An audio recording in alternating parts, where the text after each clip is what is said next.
In this video, you are going to see how to draw a double line in Microsoft Word document, as you can see here. Let's get started. We can apply three different methods. Let us input the equal sign 3 times and hit enter. Then a double line will be added. There is another way. Go to home, go to over here, borders, then go to borders and shading. Go to the custom option. Now choose a double border of your choice. Let us choose this one and click on the up border. You can choose the white and again check the up border, click on OK. Then the double line will be added.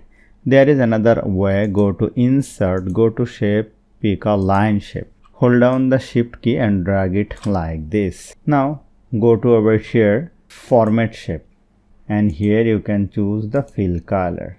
And you can change the white. Let us choose 5 point and go to the compound type, and you can choose the double line and close it, and here you will find the double line. So hope you found this video helpful. If you like this video, please share this video with your friends and family, and don't forget to subscribe. Thank you.